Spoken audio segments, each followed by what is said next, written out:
ಸ್ನೇಹಿತರೆ, ಎಲ್ರಿಗೂ ನಮಸ್ಕಾರ. ನಾನು ಜನನಿ ವತ್ಸಲ, ಜನನಿ ಟಾಕ್ಗೆ ಸ್ವಾಗತ. ಸ್ನೇಹಿತರೆ, ಈ ಒಂದು ಸಾಮಾಜಿಕ ವಿಚಾರವಾಗಿ ಈ ಒಂದು ವಿಡಿಯೋವನ್ನು ಮಾಡ್ತಾ ಇದ್ದೀನಿ.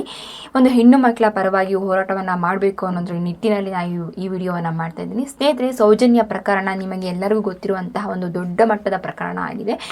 2012ರಲ್ಲಿ ಶುರುವಾಗಿರುವಂತಹ ಈ ಪ್ರಕರಣ 2025ರವರೆಗೂ ಸಹ ಒಂದು ನ್ಯಾಯ ಕೊಡಿಸಲಿಕ್ಕೆ ಕರ್ನಾಟಕದ ಎಲ್ಲ ಹೋರಾಟಗಾರರು, ಚಿಂತಕರು ಹಾಗೂ ಅವರ ಮನೆಯವರು ಹೋರಾಟವನ್ನು ಇನ್ನೂ ನಡೆಸ್ತಾನೆ ಇದ್ದಾರೆ. ಆ ಒಂದು ಪ್ರಕರಣ ಯಾವ ರೀತಿಯಾಗಿ ನಡೀತಿದೆ ಅನ್ನೋದ್ರ ಬಗ್ಗೆ ಸಾಕಷ್ಟು ವಿಡಿಯೋಗಳಲ್ಲಿ ಸಾಕಷ್ಟು ಜನರು ಮಾತಾಡಿದ್ದಾರೆ.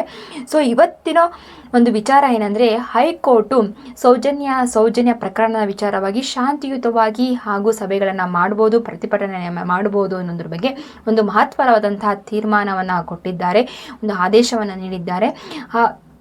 ಇದು ಹೆಣ್ಣು ಮಕ್ಕಳ ಪರವಾಗಿ ಹೋರಾಟವನ್ನು ಹಮ್ಮಿಕೊಳ್ಳುವ ವಿಚಾರವಾಗಿ ಹೈಕೋರ್ಟ್ ತೀರ್ಮಾನ ಆಗಿದ್ದು ಸ್ವಾಗತಕರವಾದಂತಹ ವಿಚಾರ.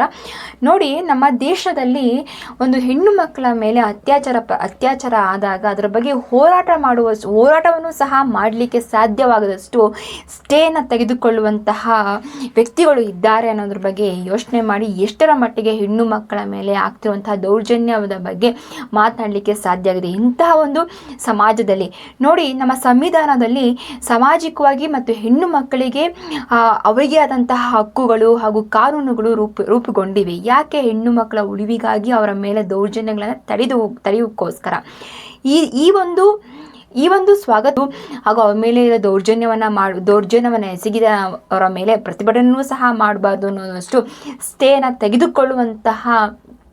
ತೆಗೆದುಕೊಳ್ಳುವಂತಹ ವ್ಯಕ್ತಿಗಳು ನಮ್ಮ ನಡುವೆ ಇದ್ದಾರೆ. ಯಾರು ಈ ಕೃತ್ಯವನ್ನು ಮಾಡ್ತಿದ್ದಾರೆ ಅವರೇ ಹೋಗಿ ಸ್ಟೇನ ತೆಗೆದುಕೊಳ್ತಾ ಇದ್ದಾರೆ.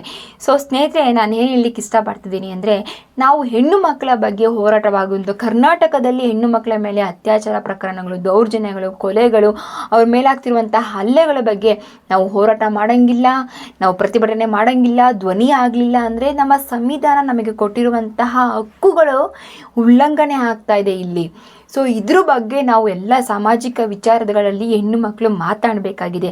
ಇವತ್ತು ಸೌಜನ್ಯಕ್ಕೆ ನ್ಯಾಯ ಕೊಡಿಸ್ಲಿಲ್ಲ ಅಂದರೆ, ನಮಗೆ ಸೌಜನ್ಯ ನ್ಯಾಯ ಕೊಡಿಸ್ಲಿಲ್ಲ ಅಂದರೆ ಮುಂದಿನ ದಿನಗಳಲ್ಲಿ ನಿಮ್ಮ ಮನೆಯ ಹೆಣ್ಣು ಮಕ್ಕಳು, ನಮ್ಮ ಮನೆಯ ಹೆಣ್ಣು ಮಕ್ಕಳು, ಸಮಾಜದಲ್ಲಿ ಕರ್ನಾಟಕದಲ್ಲಿರುವಂತಹ ಹೆಣ್ಣು ಮಕ್ಕಳ ಮೇಲೆ ದೌರ್ಜನ್ಯ ಹಾಗೂ ಅತ್ಯಾಚಾರ ಆದಾಗ ಯಾರು ಪ್ರಶ್ನೆಯನ್ನು ಮಾಡಲಿಕ್ಕೆ ಸಾಧ್ಯ ಆಗುತ್ತೆ? ಈ ರೀತಿಯಾದಂತಹ ಸ್ಟೇಯನ್ನು ತೆಗೆದುಕೊಂಡು ಬಂದೆ ಮಾತಾಡಲೇಬಾರ್ದು, ಮಾಧ್ಯಮದವರು ಮಾತಾಡಬಾರ್ದು ಹಾಗೂ ಯಾವುದೇ ಮಾಧ್ಯಮಗಳಲ್ಲಿ ಮಾತಾಡಬಾರ್ದು. ಮಾತಾಡಿದಂತಹ ವಿಡಿಯೋಗಳು ಡಿಲೀಟ್ ಆಗುವಂತಹ ಸಂದರ್ಭಗಳು ಹೀಗೆ ಸಾಕಷ್ಟು ಆಗ್ತಾ ಇದೆ.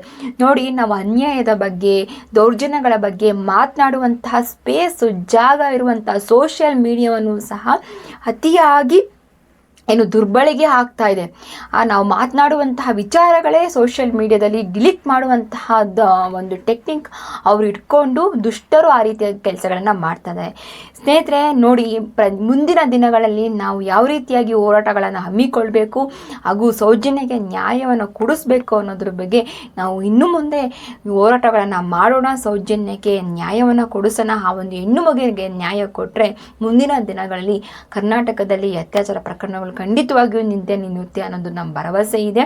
ಸೊ ದಯವಿಟ್ಟು ಹೆಣ್ಣು ಮಕ್ಕಳ ಬಗ್ಗೆ, ಅದರಲ್ಲೂ ಸೌಜನ್ಯ ಮೇಲೆ ಆಗಿರುವಂತಹ ಅತ್ಯಾಚಾರದ ಬಗ್ಗೆ ನಾವೆಲ್ಲರೂ ಧ್ವನಿಯಾಗಿ ಹೋರಾಟ ಹಾಗೂ ಸಭೆಗಳನ್ನು ಮಾಡಿ ಅವಳ ಪ್ರತಿಭಟನೆ ಮಾಡಿ ನ್ಯಾಯ ಕೊಡಿಸಲಿಕ್ಕೆ ಒತ್ತಾಯವನ್ನು ಮಾಡೋಣ ಅಂತ ಹೇಳ್ತಾ, ಇನ್ನೂ ಸಾಕಷ್ಟು ಸೌಜನ್ಯ ಬಗ್ಗೆ ವಿಚಾರಗಳಿದ್ದಾವೆ. ನಾನು ಮುಂದಿನ ವಿಡಿಯೋದಲ್ಲಿ ಅದರ ಬಗ್ಗೆ ಮಾತಾಡ್ತೀನಿ. ಇವತ್ತಿನ ಒಂದು ವಿಷಯ